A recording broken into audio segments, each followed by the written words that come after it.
Ya ayyuhal hadirin jamaah salat maghrib yang senantiasa dirahmati dan dimuliakan Allah Subhanahu wa taala.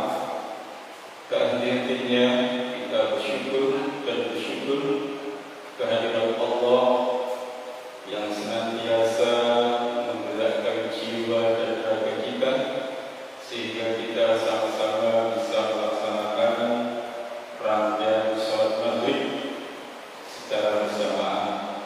Tentu harapan dan doa kita semoga amalan yang telah kita lakukan ini diridhoi dan diterima Allah Subhanahu wa taala.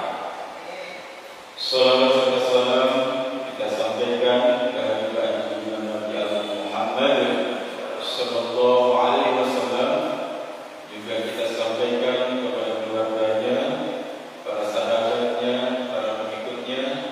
Semoga kita termasuk umatnya yang kelak yaumul qiyamah mendapatkan syafaat umatnya. Amin ya rabbal alamin.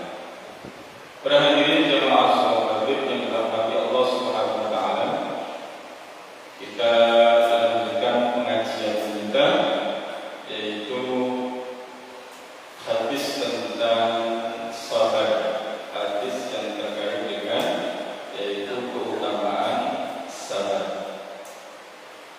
Bismillahirrahmanirrahim. Wa an Abi Malik bin Harith bin Asim al-Ash'ari radhiyallahu anhu qala qala Rasulullah sallallahu alaihi wasallam at-tuhuru syatrul iman walhamdulillahi qabla kulli mizan wa subhanallah walhamdulillah tamla'ani aw tamla'u ma baina as-samawati wal ardi was-salatu nurun was-sadaqatu burhanun was-sabru diyanun wal qur'anu hujjatun laka aw 'alaika kullun nas yaghdu faba'i'un nafsahu famutikuha aw mutikuha rawahu Muslim.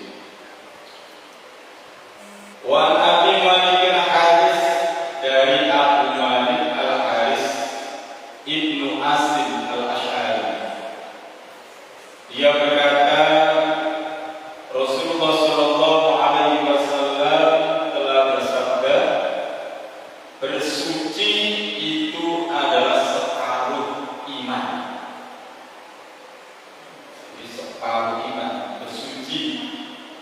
Bersuci berarti menghilangkan hadas kecil maupun hadas besar.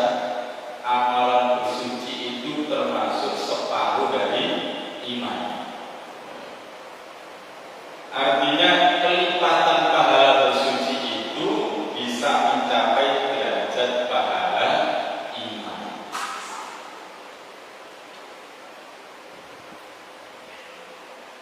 Walhamdulillah, dan lafaz alhamdulillah itu ternyata memenuhi timbangan.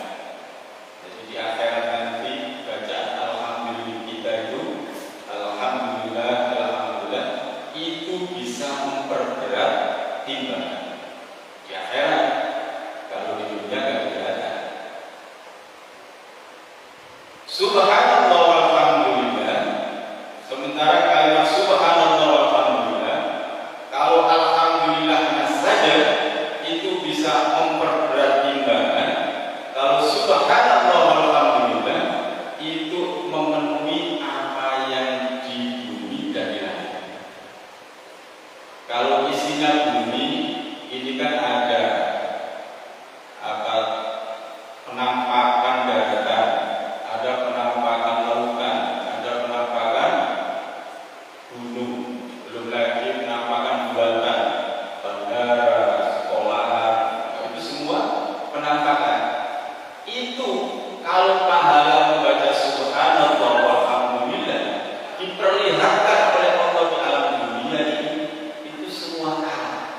Jadi sepanjang selebar bumi yang ada di bumi ini, semuanya adalah pahala membaca subhanallah walhamdulillah.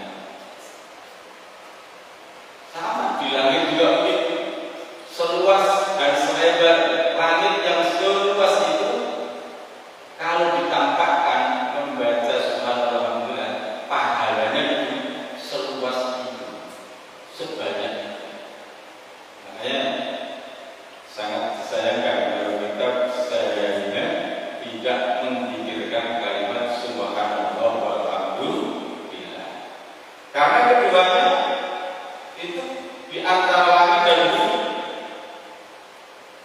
Jadi kalau ditampakkan secara fisik semuanya kalah, isinya bumi, baik yang alami maupun buatan kalah semua. Yang nampak adalah pahala lembaga subhanallah walhamdulillah. Cuman banyak yang tidak tahu, akhirnya banyak yang tidak mengamalkan.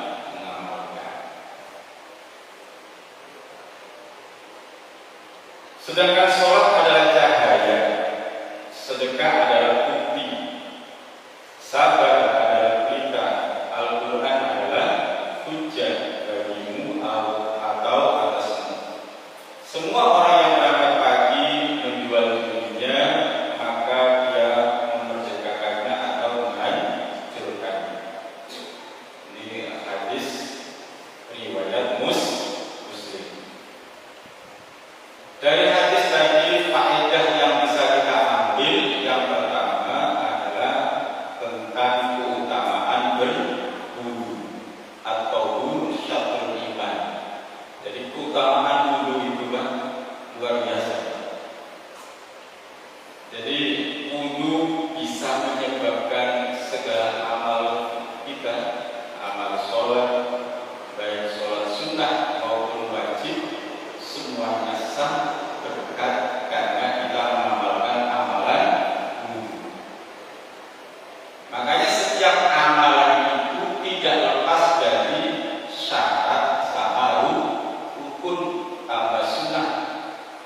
Kalau amalan kita terpenuhi syarat rukunnya sah. Wudu misalnya terpenuhi syaratnya juga sah. Nah ini di dalam wudu itu sendiri ada sunnah-sunnahnya, ada rukun-rukunnya. Kalau rukun secara umum itu paling tidak ada 6 dalam fikih.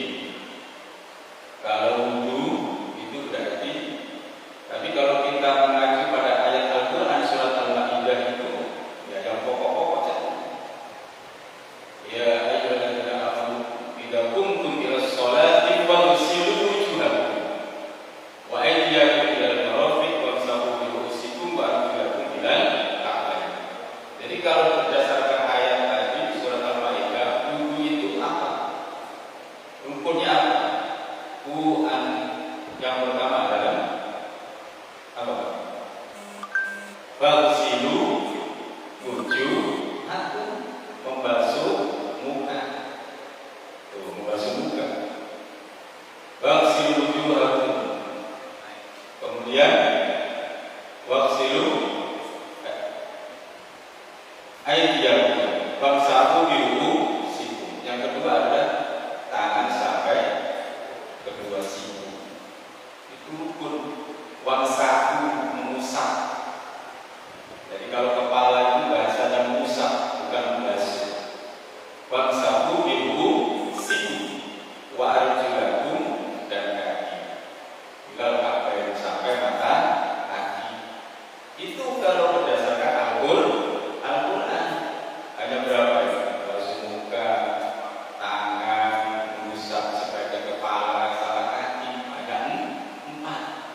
Tapi berdasarkan hadis-hadis Nabi, sehingga ulama-ulama itu mengumpulkan, setiap amalan itu harus diawali dengan niat. Meskipun di ayat kata tidak ada niat, tapi harus dicantumkan karena setiap amalan harus diawali dengan niat. Dalilnya mana?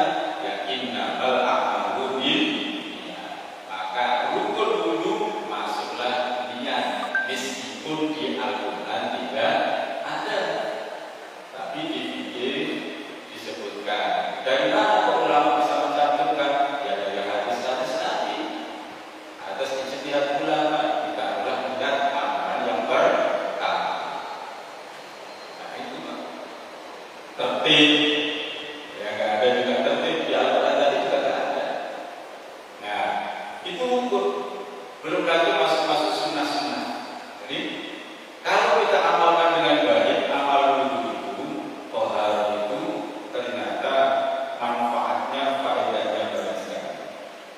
Paling tidak kalau kita mampu menjaga ibadah, amalan ibadah wudhu kita, itu ternyata salah satu manfaatnya terhapuskan dosa kita. Ada nggak di antara kita yang tidak punya dosa? Nggak ada. Ya. Jadi amalan wudhu itu bisa menggugurkan dosa, dosa muka, dosa mata, dosa telinga, ya. Mata kita ini kan suka jelalatan. Dengan wudhu diampuni oleh Allah. Telinga kita yang suka malu-malu dengerin gosipan orang lain, dengan wudhu diampuni oleh Allah. Mulut kita paling kumur-kumur, ya. Berkata yang kasar, berkata yang jorok dan sebagainya, sebab kita berkumur-kumur, wudhu diampuni dosa kita oleh Allah. Tangan kita, kaki kita. Jadi sebenarnya semua anggota yang digunakan untuk melakukan amalan wudhu itu bisa menyebabkan gugurnya dosa-dosa yang telah kita lakukan. Maka salah satu hikmah yang bisa kita ambil, amalan wudhu itu ya membersihkan diri kita dari dosa. Yang kedua adalah bentuk iman kita kepada Allah. Allah itu kan suka yang suci. Innallaha yuhibbut tawwabin wa yuhibbul mutatahhirin. Jadi kita beriman kepada Allah, bukti iman kita itu apa? Yang menjaga kesucian zahir kita, menjaga kesucian zahir kita, menjaga kesucian batin kita.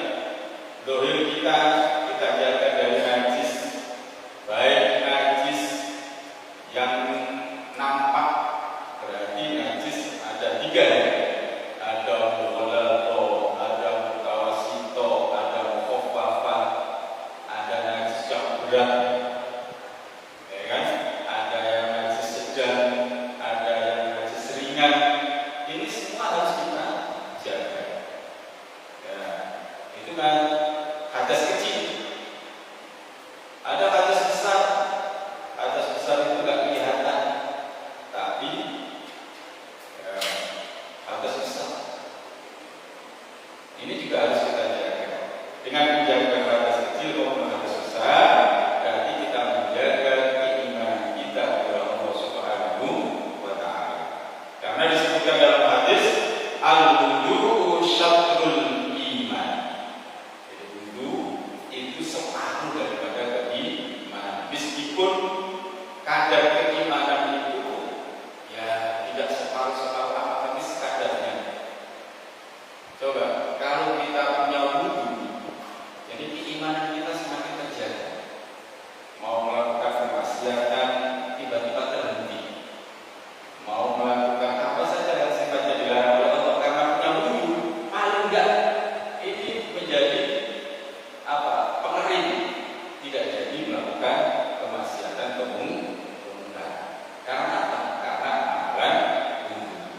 Maka disebutkan dalam hadis, al-wudhu syatrul iman. Wudhu itu separuh daripada keimanan. Para jemaah yang Allah Subhanahu wa Ta'ala, yang berikutnya adalah manfaat kalau kita memelihara wudhu itu bercahaya pada anggota wudhu di hari kiamat. Ya, bapak-bapak, ibu-ibu kita ini sebenarnya nggak usah pakai alat kosmetik yang mahal-mahal, suruh rajin wudhu nanti di akhirat cahayanya luar biasa. Jadi mukanya bersinar.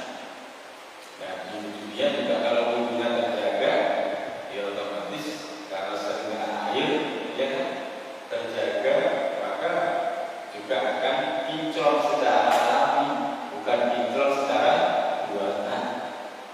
Ya Pak. Nah, ini kan sedikit-sedikit Pak Maskun, ada Pak ya?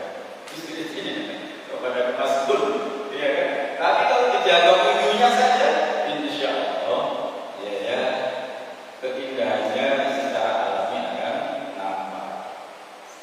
Ya, nggak harus kosmetik.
Kalau itu kita pelihara, kita jaga, insya Allah ya amalan wudhu ini akan punya pengaruh besar dalam kehidupan kita. Akan senantiasa menjaga mata, akan senantiasa menjaga telinga, akan senantiasa menjaga mulut. Kenapa orang kok mudah lapar berkata kasar dan itu? Karena salah satunya adalah tidak terjaga wudhunya, tidak terjaga wudhunya. Coba dibiasakan dulu, kumur-kumur artinya amalan wudhu diresapi.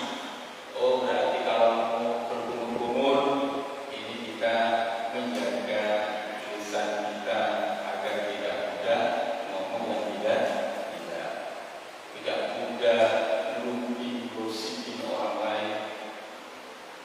Karena zaman sekarang itu orang kadang-kadang passionnya yang nampak bagus-bagus.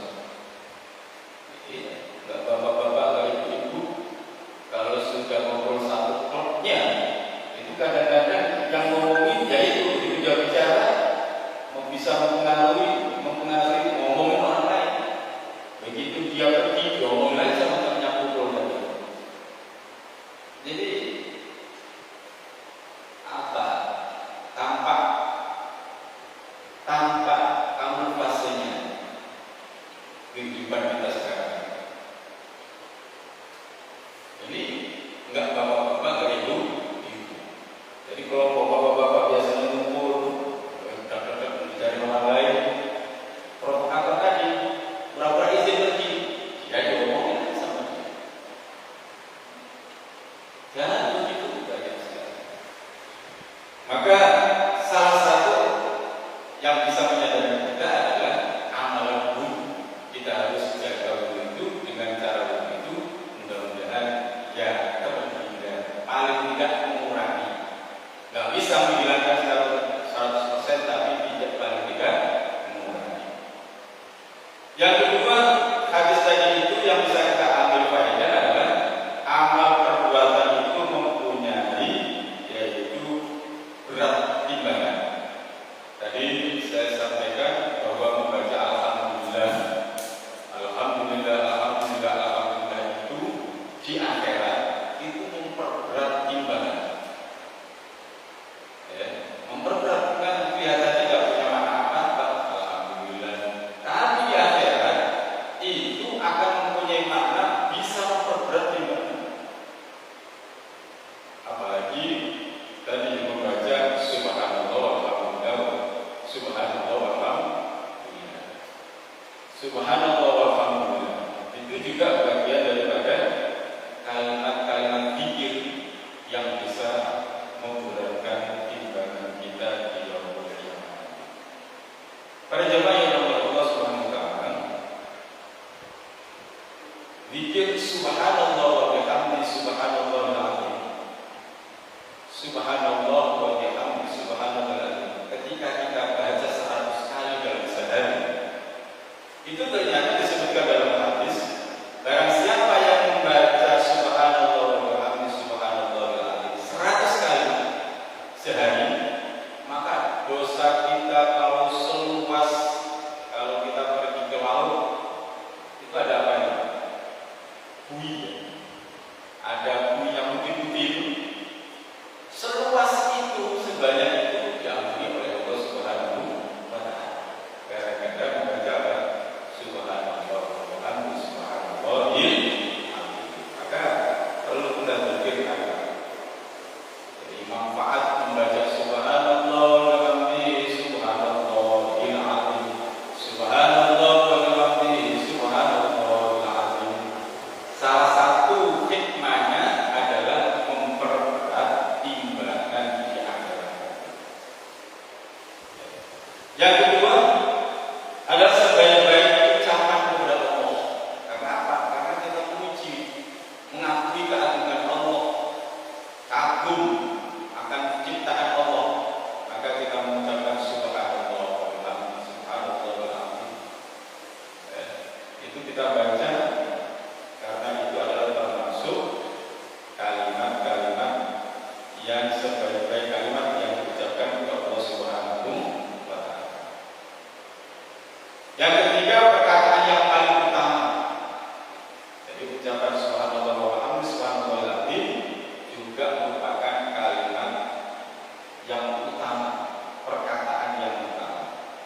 Disebutkan dalam hadis diriwayatkan Abu Dzar, Rasulullah SAW pernah ditanya, perkataan apa yang paling utama?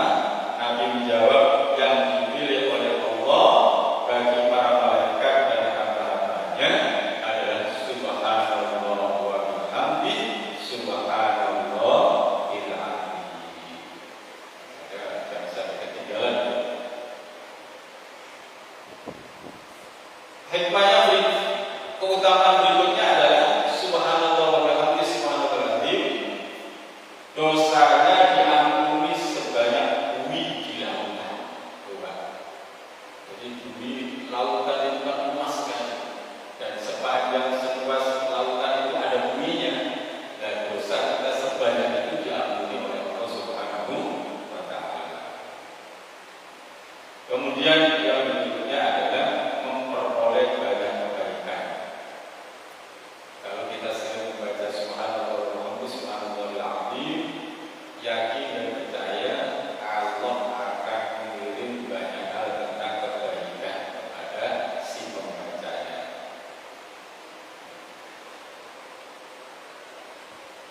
Itulah beberapa keutamaan kalimat zikir subhanallah wa bihamdi subhanallahil azim. Kemudian hadis ini juga faedah yang bisa kita ambil adalah perintah memperbanyak sholat sunnah. As-sholatu, di situ tadi disebutkan as-sholatu dia. As-sholatu nur. Sholat itu adalah cahaya. Jadi perintah memperbanyak sholat. Kalau sholat wajib sudah pasti ditentukan jumlah waktunya dan jumlah rakaatnya. Apa yang disuruh memperbanyak sholat? Berarti sholat sunnah. Sholat sunnah itu ada sholat sunnah yang sudah muakkad, ada yang tergolong ghairu muakkad, sangat dianjurkan, ada yang sunnah biasa, ada yang dianjurkan jamaah, ada yang tidak dianjurkan jamaah. Kalau sholat sunnah yang dianjurkan jamaah, sama-sama kita ketahui dan kita amalkan, sholat Idul Fitri, Idul Adha, sholat tarawih, sholat witir, sholat istisqa, itu jelas dianjurkan. Sholat sunnah itu dianjurkan jamaah. Kalau kira-kira tidak dianjurkan jamaah, jangan dipaksain untuk jamaah. Yang tidak dianjurkan, contoh, sering kalau kita qiyamul di akhir Ramadan, 10 Ramadan, itu kan sering melakukan jamaah. Tahajud tidak dianjurkan jamaah. Tahajud tidak dianjurkan jamaah. Tapi kalau dilakukan, kata ulama, jangan apa-apa. Tapi tidak dianjurkan. Ulama mengatakan, ya tidak apa-apa dilakukan, tapi tidak terdorong dan dianjurkan. Kenapa? Misalnya kita qiyamul pada jam-jam segitu, urusan kemanusiaan kita itu banyak, ya kan? Bagi orang yang kesibukannya misalnya membantu istrinya masak, urusan masak, ya kan? Kenapa Nabi tidak menganjurkan? Karena kalau sisi-sisi kemanusiaan itu juga perlu diperhatikan. Bayangkan kalau misal sana dianjurkan, kemudian jam 3:30 ibu-ibu yang punya anak kecil, kemudian dia nyusui, gimana? Teriak-teriak dulu anaknya, ya kan? Nah, maka Nabi sangat bijak. Oh, mana sholat yang sangat dianjurkan, mana yang tidak, itu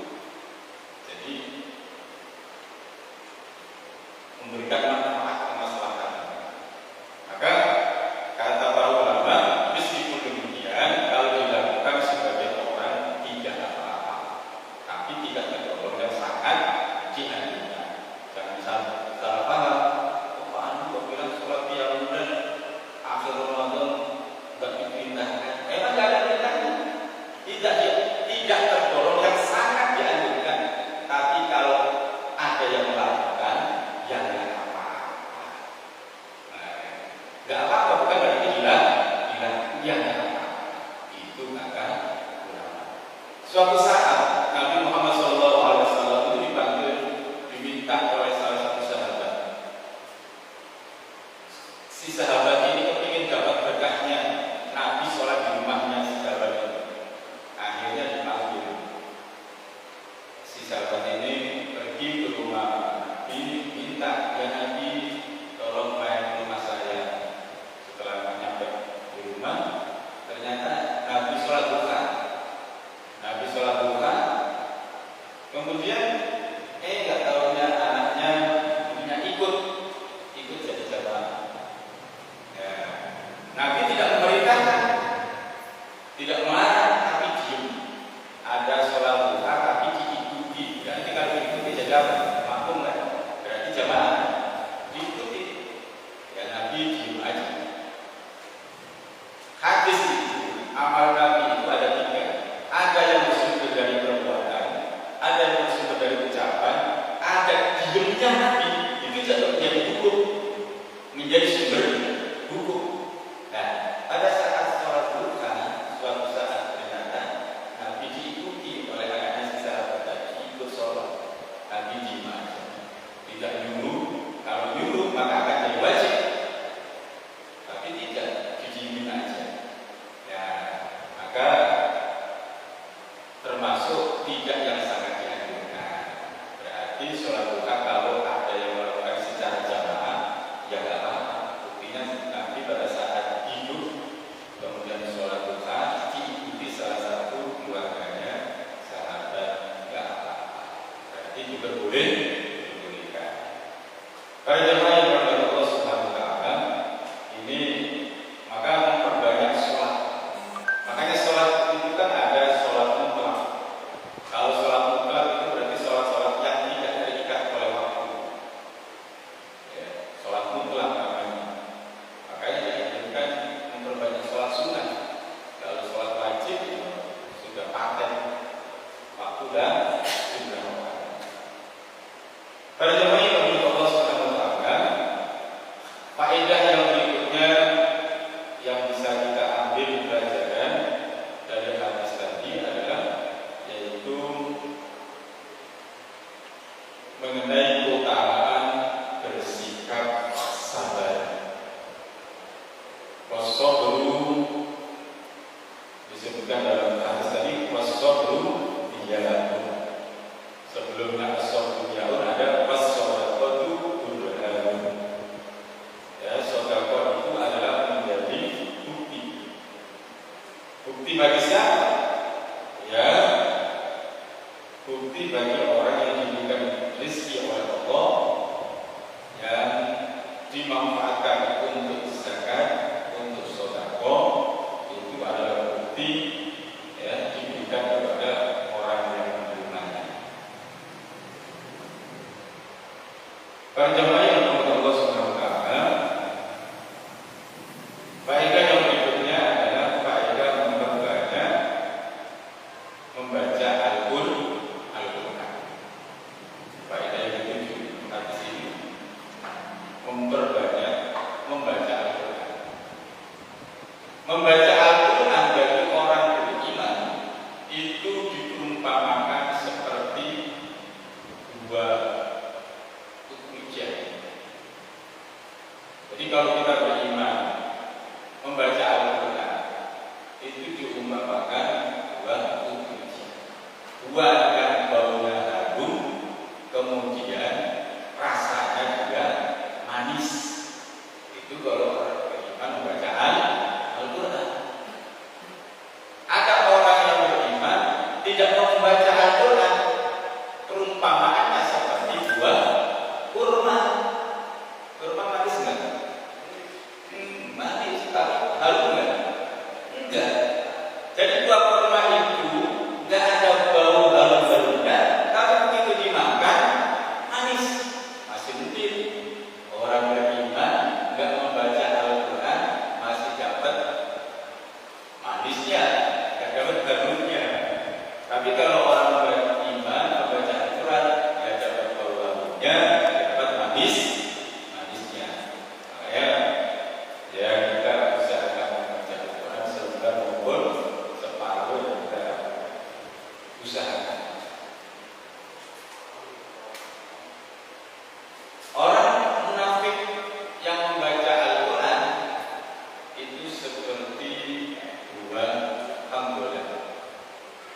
tumbuhan yang baunya harum, begitu dimakan pahit.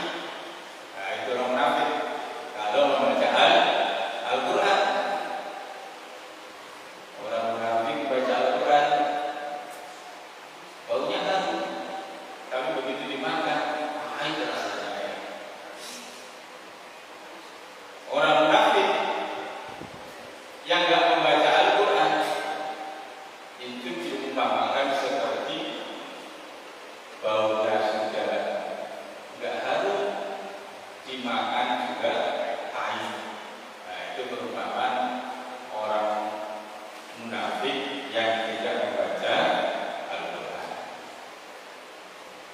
Para hadirin yang dirahmati Allah Subhanahu wa taala, maka karena Al-Quran itu adalah salah satu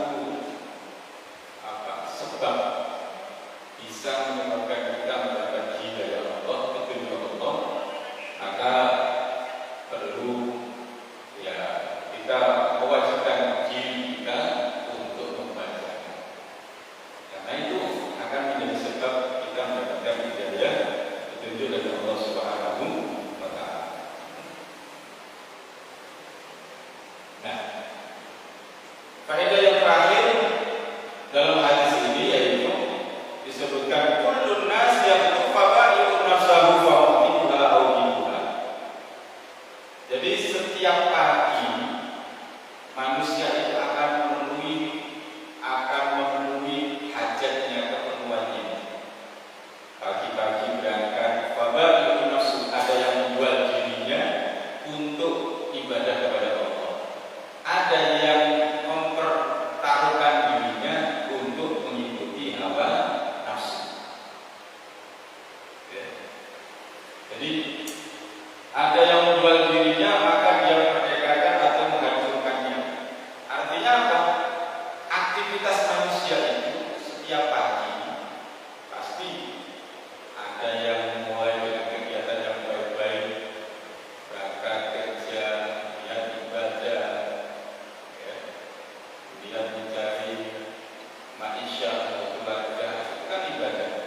Di saat proses mencari rezeki selalu benar halal, berarti ibadah. Ada sekelompok manusia itu pagi-pagi sudah menjerumuskan dirinya, yaitu jauh dari Allah Subhanahu wa taala. Nah, yang saya model begitu, pagi-pagi sudah ngaku ayam misalnya. Pagi-pagi sudah main judi, pagi-pagi sudah kemana mencari maksiatan, berarti dia menuruti hawa nafsunya. Nah, itulah kegiatan manusia. Para jemaah yang dimuliakan Allah Subhanahu wa taala, maka kalau orang itu mengikuti apa yang diperintahkan oleh Allah, berarti dia adalah menjual dirinya untuk kepentingan Allah Subhanahu wa taala. Makanya dipakai, ya, digunakan sebaik-baiknya, digunakan untuk yang bermanfaat, digunakan untuk mengabdi kepada Allah maupun sesama manusia. Jadi pada prinsipnya manusia itu sesungguhnya adalah apa? Pengabdi kebaikan. Al-insanu abdul insan. Manusia itu sebenarnya adalah hamba kebaikan. Al-insanu abdul ihsan. Jadi kalau manusia itu mengabdi terhadap kebaikan, nanti lama-lama akan terasa juga manusia itu mengabdi sesama manusia. Coba ketika kita bekerja, tidak terasa sesungguhnya al-insanu abdul ihsan. Pertama kita ya atas kebaikan apa yang kita lakukan. Lama-lama kepatuhan kita ini lama-lama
orang yang sholat berarti yang sholat sunnah, ya dilanjutkan, lanjutkan. Misalnya Pak Dedi sholat sunnah, begitu diikuti orang, Pak Dedi lanjutkan sambil kasih isyarat, misalnya Allah Akbar, nah begini, kasih isyarat.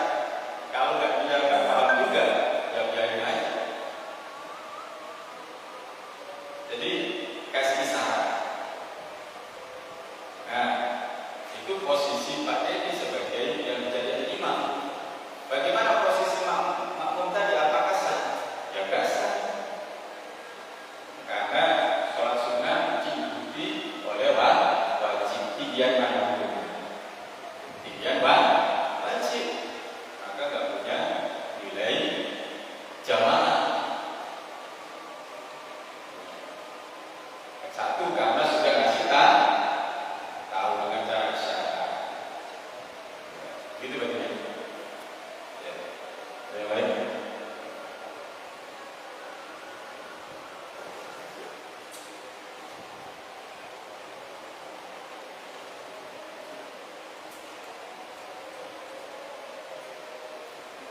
Baik, kalau sudah nggak ada, kita tutup dengan doa kafaratul majlis.